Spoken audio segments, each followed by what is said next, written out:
Sercil encore, soyez bénis. Donc voilà, je viens sonner la trompette une seconde fois aujourd'hui et je proclame la venue non lointaine de notre Seigneur Jésus-Christ. Il est donc important qu'on puisse mettre notre vie en règle selon le Seigneur Jésus et que on soit vraiment en chicane ou bien en palabre, comme disent certaines personnes, avec le monde. Parce que l'amour du monde, c'est inimitié contre Dieu. Alors, si tu suis le Seigneur Jésus-Christ, tu ne peux pas suivre le monde aussi. Alors, il est important que tu fasses un choix et un choix judicieux de vraiment ce que tu veux faire. Et tu restes sur cette position-là. Et tant il est vrai que dans Apocalypse, c'est dit que celui qui est souillé se souille davantage et que celui qui est sanctifié se sanctifie davantage. On est vraiment dans ce temps-là où il est important que chacun prenne position et chacun vive selon la position qu'il a prise. Alors moi, je vais nous encourager à être du bon côté, du côté de la lumière, de telle sorte que quand les ténèbres vraiment battent leur plein dans le monde comme c'est là maintenant, on ne soit pas touché parce que nous sommes les enfants de lumière et nous sommes ceux-là qui perçons les ténèbres. Amen. Donc voilà, aujourd'hui, je viens apporter une seconde vidéo sur vendus à leur insu. Donc voilà, plusieurs enfants de Dieu sont vendus à l'ennemi, à leur insu, malheureusement. Donc, comment est-ce que cela est possible? Vous savez, le monde est tellement méchant et l'ennemi est tellement subtil. Et quand il vient toujours avec subtilité. Et il ne vient jamais de façon droite, mais il vient subtilement et tu ne le vois pas. Et le temps que tu te rends compte, tu es dans son panier. Tout comme il a séduit notre mère Ève, quand il a séduit Ève, alors, euh, alors qu'est-ce qu'il a fait? Il a séduit Ève, il est venu, il a dit, Dieu a-t-il vraiment dit que? Alors il vient, il sème un peu le doute, il vient comme un ami, et le temps que tu te rends compte, oups, tu es tombé. Alors, c'est un peu ça, et puis c'est pareil encore aujourd'hui. Alors, il y a plusieurs enfants de Dieu qui sont déjà vendus à l'ennemi et ils ne le savent pas. Et comment est-ce que c'est possible? Alors, à travers les organisations, à travers les gouvernements, à travers même les parents, à travers les écoles, et souvent à travers les sports, à travers les prix qu'ils gagnent toujours aussi à l'école et tout. Et puis, souvent c'est les grands-parents, souvent il y a des castes, souvent il y a des oncles, il y a des personnes à qui tu donnes des pouvoirs dans ta vie parce que peut-être c'est des amis très proches, etc. Et on ne se rend pas compte, mais les gens, au fait, livrent les autres. Alors, il y a une manière simple de livrer quelqu'un, c'est tout simplement de prendre son nom et de le donner dans une organisation à l'insu de la personne. Et bon, je ne sais pas quelles sont les pratiques qui sont faites là-bas, mais il y a beaucoup, beaucoup d'enfants de Dieu qui se retrouvent à aller à l'église ou bien qui se retrouvent à suivre le Seigneur, mais leur vie ne débloque pas. Elle est juste là comme ça. Et eux, ils ne savent pas qu'il y a déjà peut-être un collègue ou bien quelqu'un dans leur famille, en tout cas quelqu'un qui a pris leur nom et qui a donné ça à quelque part parce que cette personne qui a donné leur nom est un membre fidèle d'une organisation. Parce qu'évidemment, dans la vie, il faut ton consentement. Mais qu'est-ce que les gens font souvent? Ils donnent le nom de quelqu'un à une organisation pendant que toi, tu ne sais rien. Alors, les gens, ils prient pour toi à leur manière. Ils te courtisent. Ils te courtisent, ils te courtisent. Alors, jusqu'à ce qu'un jour, ils te gagnent. Et ils te gagnent pour eux. Et il y a d'autres qui sont là. Peut-être qu'on ne te courtise même pas. On prend ton nom et puis toi, tu es avec eux. Tu manges avec eux, tu ris avec eux, tu joues, tu fais du sport avec eux. Alors, vous travaillez ensemble dans le même milieu. À la pause, vous êtes ensemble. Et voilà, vous faites plein d'activités ensemble. Tu dis non, c'est mon ami. Alors qu'au fait, cet ami-là, non seulement il a un secret qu'il ne peut pas te donner, mais pendant qu'il a un secret qu'il ne peut pas te donner, il a déjà pris aussi ton nom, qu'il a mis en secret. Et puis bon, alors il est là avec. Alors souvent, on va dire, oh non, c'est mon ami d'enfance. On a grandi ensemble, on joue ensemble. Alors, toi, tu as grandi avec la personne. Vous avez eu le temps, écoutez, vous ne dormez pas ensemble, vous êtes dans deux maisons différentes. Alors, lui, il vit une vie, toi, tu vis une autre. Et puis, bon, oh non, c'est mon ami d'enfance, c'est mon ami d'enfance. Alors que ton ami d'enfance, il a un secret qu'il ne peut pas te partager jusqu'à ce que tu le rejoins dans cet endroit-là. Là, tu sauras que effectivement, vraiment, c'était un secret. Et puis maintenant, ce n'est plus un secret parce qu'il a réussi à te gagner. Il a réussi à te gagner, il t'a mis là. Et puis finalement, tu fais partie du club. Alors, moi, je me rappelle que c'est le Seigneur qui a attiré mon attention à ça il y a quelques années. Et il m'a montré une scène qui se passait. Et la personne concernée ne savait rien du tout de ce qui s'est passé autour d'elle. Mais quelqu'un autour de cette personne avait pris son nom, avait donné quelque part. Et puis les gens avaient programmé la destinée de cette personne-là. Ils avaient programmé que soit cette personne-là donne sa vie à leur organisation, soit elle meurt d'une maladie. Il y a toutes sortes de maladies, comme les maladies comme le cancer, les maladies comme le diabète de type 1, les maladies comme la mort subite, les maladies, les comportements comme les gens qui prennent la drogue, la délinquance et l'alcool. Tout ça, ça dit qu'il y a des gens qui sont là tout simplement pour miner la vie d'autres personnes, surtout la vie des chrétiens.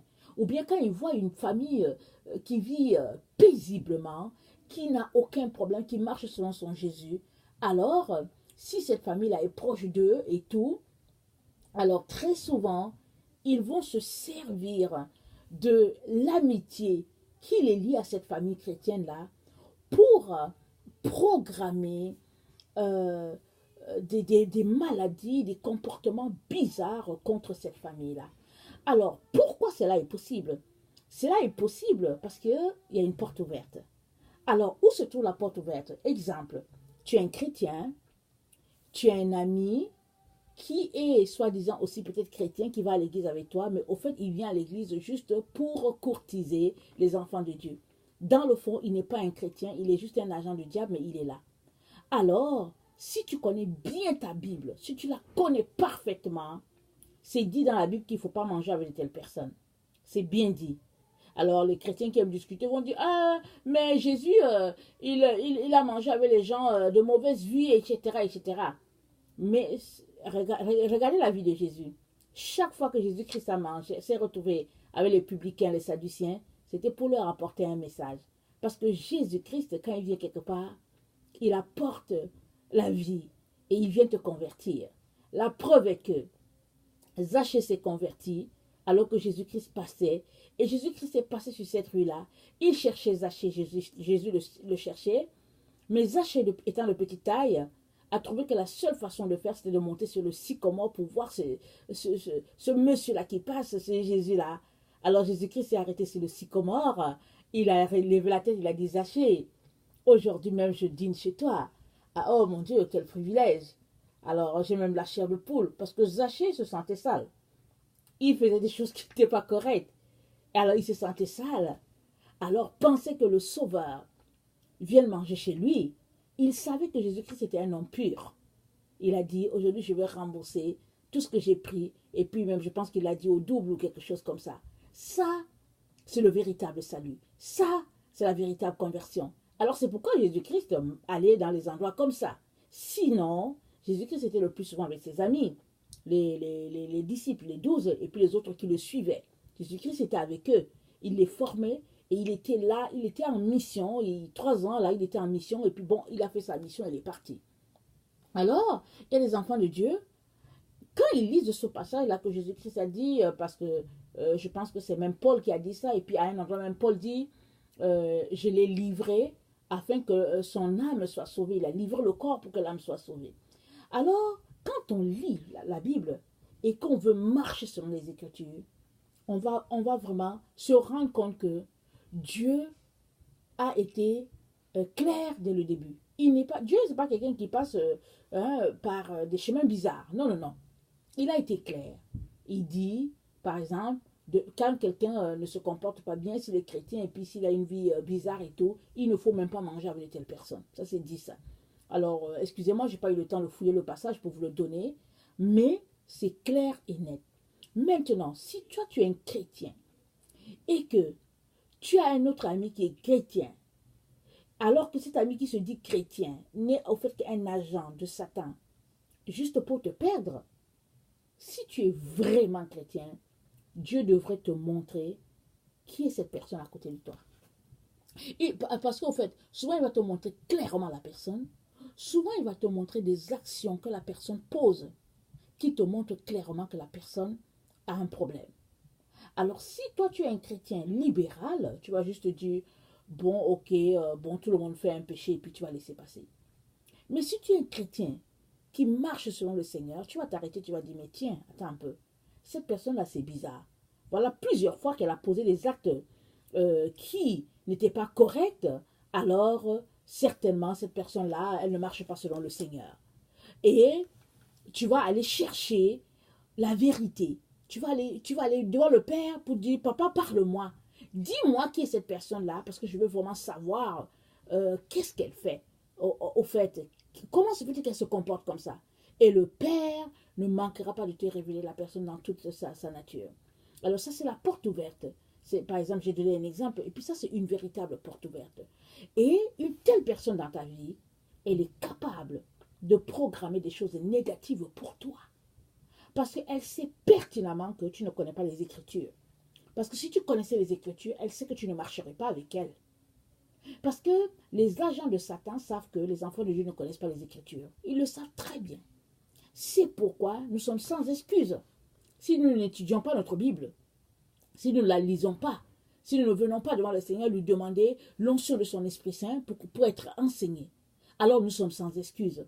Alors c'est pourquoi ces personnes-là peuvent se mettre chez eux, ou bien une personne peut se mettre chez elle et programmer des morts pour les gens, des maladies pour les autres. Et il y a certaines personnes qui, au fait, parce qu'elles ne veulent pas, par exemple, avoir sur la conscience que, bon, elles t'ont tué ou quelque chose, elles programment des maladies qui sont, par exemple, des maladies incurables. Alors, tu te retrouves être diagnostiqué avec une maladie, exemple, une maladie incurable, exemple, le cancer, et puis tu restes là, tu te mets à paniquer, et tu vas à l'hôpital, et puis tu dis, oh, chimio, chimio. Alors là, tu t'en vas pour mourir. Alors que c'est quelqu'un qui a programmé ta mort. Mais si par contre, tu te rends compte que tu as une maladie comme ça, une maladie de cancer, c'est une maladie comme le mal de tête, c'est une maladie comme le mal de ventre. Il n'y a pas de quoi paniquer. Les gens disent que tu as le cancer, ils te disent que oh, tu as le cancer. Au nom de Jésus, tu vas leur dire, tu ne leur dis, tu dis pas au médecin. Si le médecin dit que ah, tu as le cancer, ah, tu rentres chez toi, tu dis au nom de Jésus, cancer, je ne te connais pas. Tu chasses la maladie au nom de Jésus, mais tu continues de confesser tes versets bibliques. Parce que l'antidote à cela, à toutes ces personnes-là qui programment le malheur sur les autres, c'est de venir et puis de confesser tes versets, de confesser la parole de Dieu, parce que l'homme ne vient pas de pain seulement, mais de toute parole qui sortira de la bouche de Dieu. C'est ça qui est dit. Et dans le psaume 139, le verset 16, il est dit ceci, je vais lire. Quand je n'étais qu'une masse informe, tes yeux me voyaient, et sur ton livre étaient tout inscrits les jours qui m'étaient destinés, avant qu'aucun d'eux existe. Que tes pensées, ô Dieu, me semblent impénétrables, que le nombre en est grand. Alors, ce psaume-là nous dit que Dieu connaît les jours qui nous sont destinés. Avant même qu'on existe, Dieu sait. Il connaît nos jours. Ça veut dire qu'il sait tout de nous. Alors, si Dieu sait tout de toi, c'est qu'il te tient dans la paume de sa main. Rien ne peut t'arriver si tu lui donnes toute ta vie. Et si tu vis uniquement pour lui. Alors, l'ennemi peut se mettre là et puis il peut programmer, oui, il peut programmer ce qu'il veut sur toi. Mais au nom puissant de Jésus, ça n'aura aucun effet parce que le Ésaïe 54, je vais le lire, dit ceci. À partir du verset, excusez-moi, je suis en train de fouiller là, à partir du verset 17, c'est dit, toute arme forgée contre toi sera sans effet.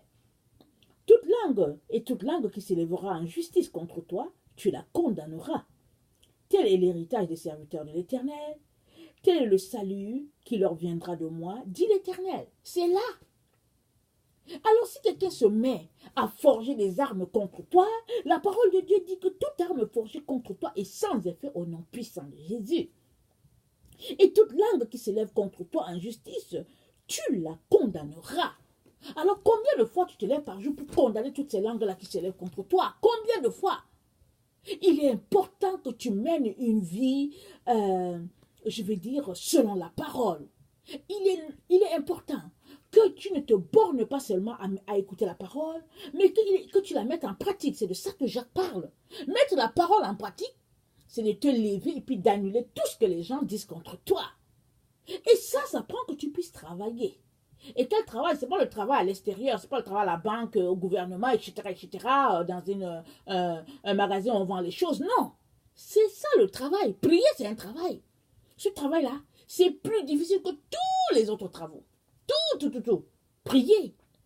Parce que tu te mets là, tu pries, tu brises, tu lis les versets, et puis tu prends telle personne, tu pries pour la personne, et après tu prends telle, tu brises. Ça, c'est difficile.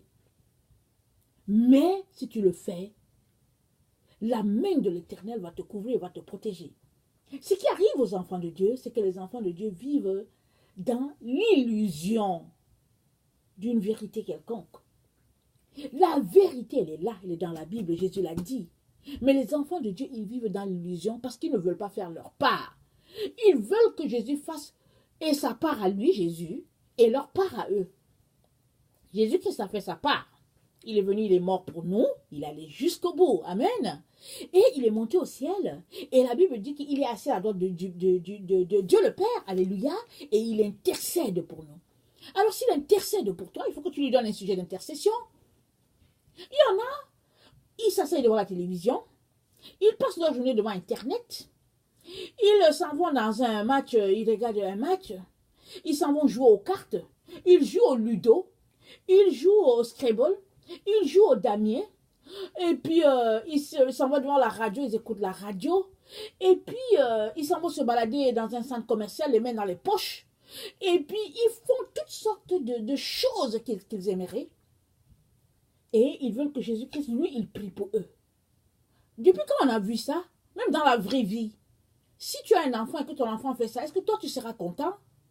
Que l'enfant s'en va, l'enfant joue au ski, l'enfant s'en va, il patine, l'enfant a 15 ans, 18 ans, il s'en va, il joue avec les enfants, avec les amis, il revient, il se devant la télévision, il salit ses habits, il vient, il te balance ça, toi tu seras content. J'espère qu'en tant que son parent, tu vas parler à cet enfant-là et tu vas l'aider à être un homme ou une femme dans la vie. Tu vas l'éduquer. Tu vas lui dire que non, c'est pas comme ça que ça marche. Voilà comment ça devrait marcher parce que cet enfant doit apprendre à faire sa part. Et si cet enfant a fait sa part, tu fais aussi la tienne en tant que parent. Ainsi, tu aides l'enfant à se bâtir en tant qu'individu et puis aussi à bâtir sa vie. De telle sorte qu'à la fin, quand il sera un adulte ou bien quand il sera à un certain niveau la vie de jeune adulte, il va savoir comment faire certaines choses. Mais si, au fait, il se vautre dans la boue, il fait toutes sortes d'affaires et tu ne dis rien parce que tu vas prier pour l'enfant, il y a un sérieux problème de ton côté. Un sérieux problème. Et dans notre cas ici, Jésus-Christ n'a pas ce problème-là. Jésus-Christ n'a pas ce problème parce qu'il a fait sa part. Il est mort pour nous et il nous a informé qu'il est assis à la droite de Dieu intercédant pour nous. Mais il est important que toi et moi nous fassions notre part. Et ça, c'est de prendre nos responsabilités et de nous mettre à prier, à lire notre Bible, à méditer, à mâcher la parole, c'est-à-dire à la lire et la ramener dans notre esprit et à vivre dans la parole. Et ce n'est que comme ça que nous allons avoir le dessus sur le monde des ténèbres. Parce que eux, ils passent leur temps à lier les enfants de Dieu. Ils passent leur temps à leur jeter des mauvais sorts. Parce qu'ils sont de l'obscurité. Ils savent déjà qu'ils sont dans l'obscurité. Ils savent déjà qu'ils ont fait une erreur. Mais ils ne veulent pas revenir. Parce que soit ils ont peur que Satan les bannisse, soit ils ont peur, soit on leur a fait croire que c'est eux qui ont la lumière, parce que dans l'obscurité, ils voient ta lumière. Toi, tu es là, tu ne les vois pas, à moins que Dieu te le montre. Toi, tu ne les vois pas, mais eux, ils voient l'intensité de ta lumière, ils la voient clairement. Alors, ils sont là, ils jettent du mauvais sort sur les enfants de Dieu, afin de te ramener à leur niveau et de t'empêcher d'aller à cet endroit-là, qui est le ciel, la présence de Dieu. Alors, il est important que tu connaisses ta parole, que tu la confesses et que tu l'utilises pour annuler toutes les œuvres des ténèbres. Amen. Alors, dans... attendez, il faut que je revoie mes notes. Dans le psaume, oui, le psaume 91, c'est dit ceci. Je vais le lire. Je vais le lire. Le psaume 91. C'est dit à partir du verset 7.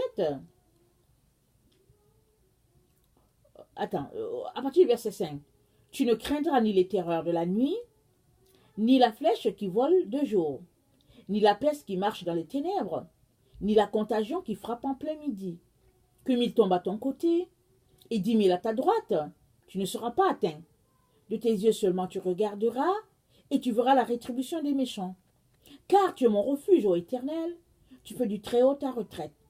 Aucun malheur ne t'arrivera, aucun fléau n'approchera de ta tente, car il ordonnera à ses anges de te garder dans toutes tes voies.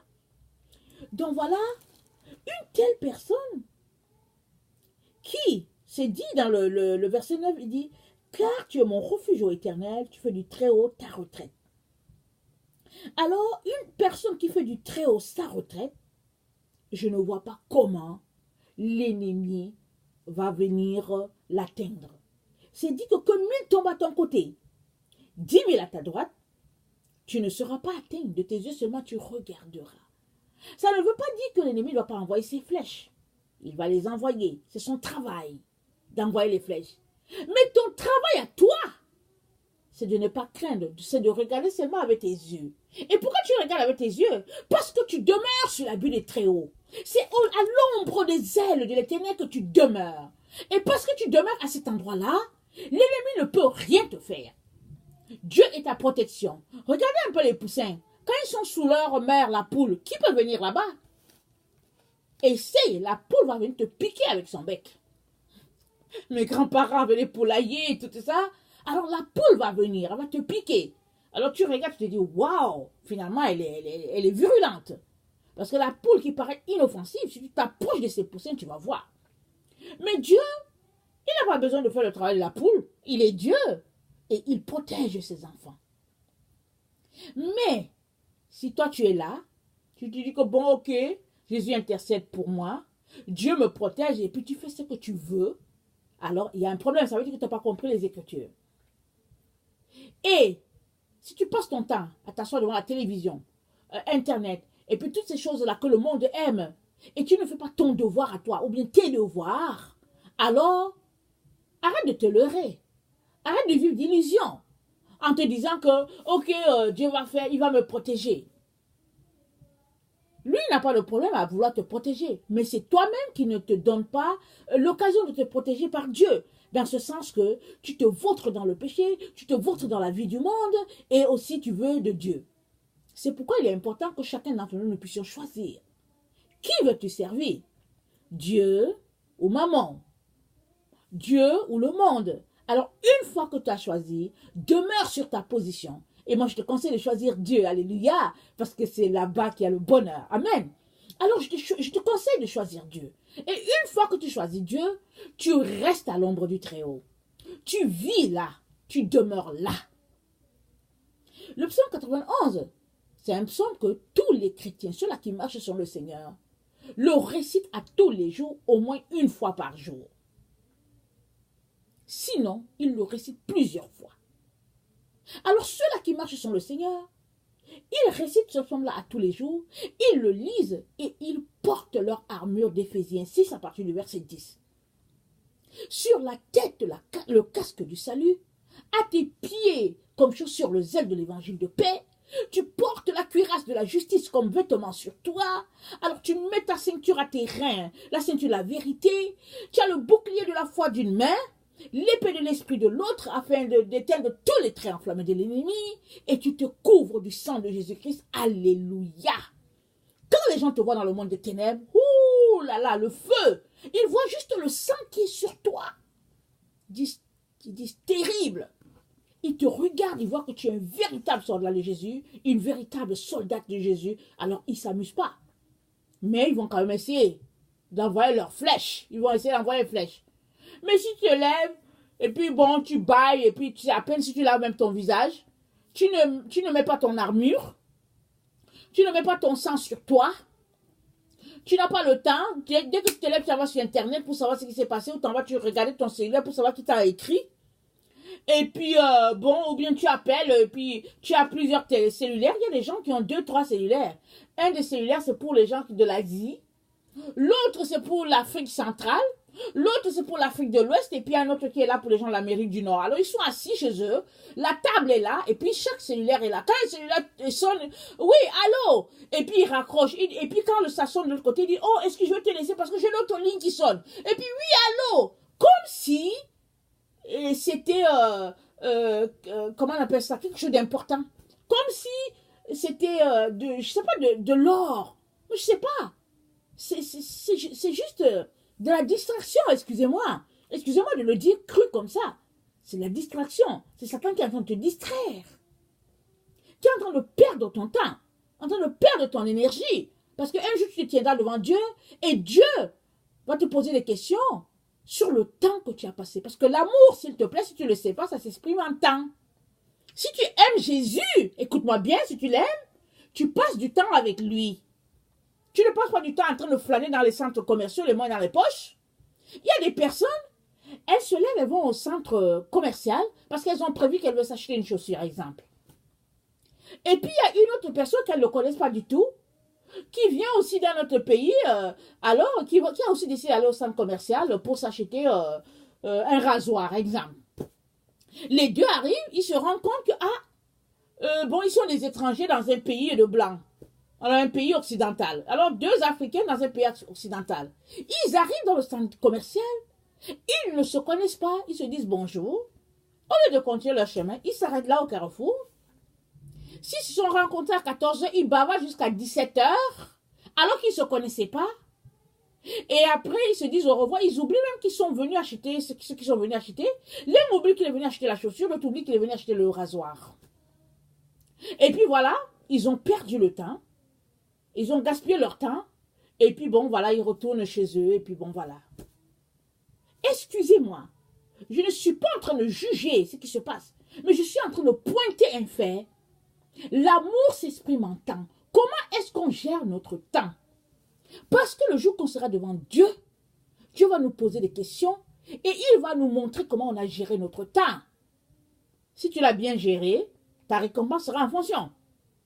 Si tu l'as mal géré, ta récompense sera aussi en fonction. Alors, on ne peut pas continuer de blaguer avec Dieu. Excusez-moi le terme. On ne peut pas continuer de s'amuser avec Dieu. Il est important qu'on prenne au sérieux notre marche avec notre Jésus-Christ. C'est important. Parce que pendant que toi, tu es là, en train de rêvasser, en train de vivre d'illusions, les gens de Satan sont en train de programmer des choses sur toi. Ils programment. Alors, il y a des gens, ils sont dans les sociétés secrètes. Ils ne savent même pas. Quand leurs amis les ont inscrits dans la Rose Croix, dans la franc-maçonnerie, dans le Maïkari, dans les Illuminati, dans toutes sortes de clubs des optimistes, les gens vous ont inscrits. Et on vous inscrit partout. Et vous êtes là, vous venez à l'église. Dès que vous arrivez à l'église, dès que vous vous asseyez à l'église, vous commencez à dormir.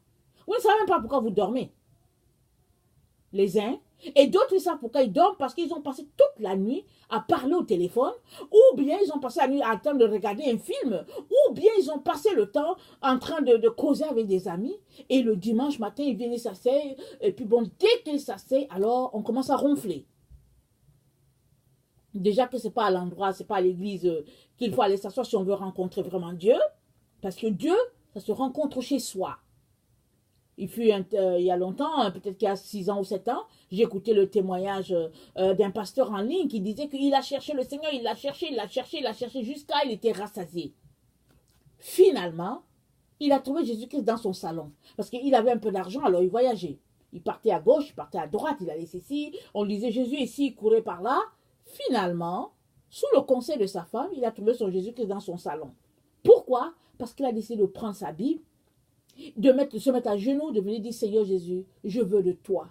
Je veux expérimenter de l'Esprit Saint. Seigneur Jésus, Seigneur Jésus. Alors Jésus-Christ, c'est à la maison qu'on le rencontre. Dans l'intimité, dans la proximité, dans le temps qu'on lui accorde, dans le sérieux qu'on lui accorde.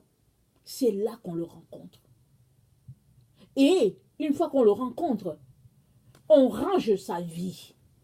On range sa vie et on s'assoit, on prend les versets des psaumes et on les récite. On prend les versets, que ce soit dans Luc, peu importe, on prend les versets qui nous parlent, et on les récite, on l'applique à notre vie, à la vie de nos enfants. Et c'est comme ça qu'on est protégé. Au lieu de passer chez telle personne, oh, priez pour moi, oh, priez pour moi. Non, tu es l'enfant de Dieu, je suis aussi l'enfant de Dieu, elle est l'enfant de Dieu, Dieu veut nous entendre tous. Moi, j'ai 8 enfants. Il n'y a pas un seul enfant que je n'aimerais pas entendre. Moi, j'aimerais entendre mes enfants à tous les jours, tous. Il n'y a pas de problème. C'est tout seulement que je dis, ok, attends, on va faire pas tour de rôle. Ok, toi, c'est ton tour. Dis ce que tu as dit. Et puis toi, c'est ton tour. Dis ce que tu as dit. Et c'est comme ça que ça fonctionne avec moi. C'est pareil avec le Père. La différence, c'est qu'il est omniscient, omniprésent, et il est partout à la fois. Alors, pendant que moi je suis en train de parler de mon Dieu, il y a un autre qui est en train de parler en Yougoslavie de Dieu, et puis l'autre est en train de parler au Sénégal, et puis l'autre au Japon. Et puis Dieu entend tout le monde. Alors si Dieu entend tout le monde, pourquoi veux-tu que ce soit l'autre personne qui prie pour toi? Parce que toi-même tu peux venir prier. Les genoux à genoux, les genoux au sol, pardon, en train de pleurer, en train de dire Seigneur, papa, aie pitié, pitié. Il aura pitié parce que tu es son enfant chéri, il t'aime tout comme il aime l'autre, tout comme il aime Jésus. Amen. Alors, il y a des maladies qui ont été programmées sur la vie de plusieurs personnes. L'humanité est remplie de maladies. Des maladies comme le cancer, le diabète de type 1, la mort subite, la drogue. Ce n'est pas une maladie, mais c'est une dépendance. La délinquance, l'alcool, la cigarette, etc. Toutes les maladies, je ne les connais pas. Pourquoi c'est comme ça? Parce qu'il y a des gens de sociétés secrètes, des agents de Satan qui s'asseyent là, et puis ils programment des choses sur les personnes. Alors, évidemment, il y a des intellectuels qui vont dire, oh, elle raconte n'importe quoi. Là, maintenant, elle est en train de sortir de la Bible et tout ça. Mais je vous dis la vérité. Je vous dis la vérité. Je ne vais pas entrer dans le détail de tout ce que le Seigneur me révèle. Tout ce qu'il me montre pour que je puisse prier. Parce qu'il me montre ça pour que je puisse prier. Pour des personnes, pour ceci, pour cela. Je n'entre pas dans les détails. Alors, c'est comme ça que je suis arrivée à la connaissance de ce qui se passe dans le monde des ténèbres. Et je viens donc de la part du Seigneur nous réveiller, sonner l'alarme pour dire que l'ennemi, il est déchaîné. Il veut à tout prix empêcher que les enfants de Dieu franchissent les escaliers. Parce que la vie chrétienne, c'est une marche d'escalier. Vers le haut, bien sûr. Alors, c'est faux de dire qu'on est sauvé aujourd'hui et puis on est sauvé à toujours. On reste là à l'escalier. Je suis sauvé, je suis sauvé. Il y a des gens qui s'asseyent. Oh Seigneur, merci pour le salut, merci. C'est tout ce qu'ils font comme prière. C'est une bonne chose, mais il faut avancer. Il faut avancer. Il faut aller d'escalier en escalier. Si même en un seul jour, tu peux gravir 4 escaliers, pourquoi pas? Il faut avancer. Parce que la vie chrétienne, c'est une marche d'escalier afin d'arriver sur la montagne. Parce que c'est sur la montagne qu'on rencontre Dieu. Alléluia. Là, on le rencontre comme Moïse. Il est allé là. Tout seul, il a rencontré Dieu. Il y a des gens qui sont restés en bas, bien sûr. Le peuple d'Israël est resté en bas. Josué est monté à un niveau. Alors, mais si tu veux rencontrer Dieu, c'est une marche d'intimité, de proximité. Une marche seule à seule avec le Seigneur et tu vas le rencontrer. Et tu vas arriver au point où tu vas briser tout ce qui a été dit contre toi. Parce que si tu ne le fais pas, au fait, leur programme va continuer de marcher. C'est pourquoi j'ai voulu qu'on lise le psaume 139. Parce que Dieu dit qu'il sait tout sur toi. Alors Dieu sait tout sur toi. Alors ces gens-là, qu'est-ce qu'ils font? Ils veulent venir avec leur programme pour bloquer ce que Dieu a dit sur toi. Et la seule manière pour que ta vie continue d'avancer comme Dieu l'a programmé, comme Dieu a décidé pour toi, c'est que tu restes proche de Dieu. Tu restes collé à Dieu. Et si tu es collé à Dieu, tu es quelqu'un qui fait tes confessions journalières.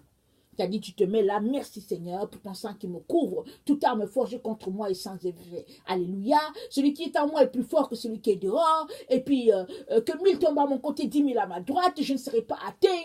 Et tu pries ainsi pour toi, pour ta famille, etc. Tu le fais comme ça. Satan ne va pas s'approcher de toi. Il va juste te voir à distance.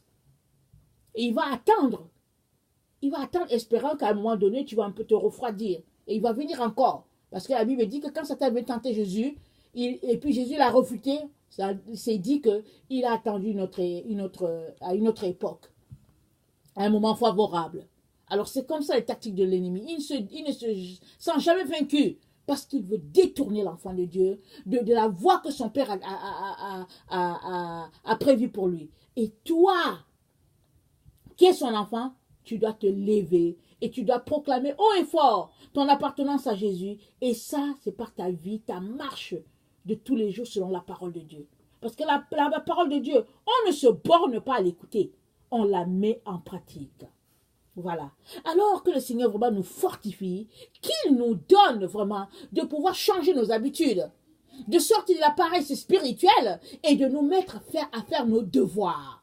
Alors, nos devoirs, c'est quoi? C'est prendre la parole de Dieu, la lire, la confesser. C'est chanter les hymnes. C'est venir dans la présence de Dieu, l'aimer, lui dire les paroles douces comme notre amoureux, parce qu'il est, et etc. Prier aussi pour les autres. Et ainsi va la vie chrétienne. Si toi, tu es quelqu'un qui ne connaît pas le Seigneur, je viens t'encourager à donner ta vie à Jésus-Christ. Je viens t'encourager à connaître, à découvrir celui-là qui est le chemin, qui est la vérité, qui est la vie. Tu ne le regretteras pas. Alors, certainement, peut-être que tu as entendu que les religions sauvent. Peut-être que tu fais partie d'une religion. Peut-être pas, je ne sais pas. Mais il n'y a aucune religion qui va te sauver. Il n'y a même pas de l'argent que tu peux utiliser pour ton salut. La seule personne qui te sauve, c'est Jésus-Christ de Nazareth. Et ça, c'est une affaire de relation avec lui. Tu l'invites et tu dis, Jésus-Christ, j'aimerais que tu entres dans ma vie. Alors, j'aimerais te connaître, Jésus. J'aimerais que tu entres dans ma vie. J'aimerais faire de toi mon ami. Alors, Jésus-Christ va venir. Il va se révéler à toi. Et tu vas cheminer avec lui. Amen. Donc que le Seigneur nous bénisse, qu'il nous donne de continuer à prospérer à tous égards, qu'il nous donne de ne pas nous décourager, qu'il nous donne d'annuler, alléluia, tout ce que les gens ont programmé contre nous. Parce qu'ils le font à tout moment. Qu'on annule et qu'on avance. Amen. Parce que Dieu est pour nous. Qui sera contre nous? Soyez bénis. Merci.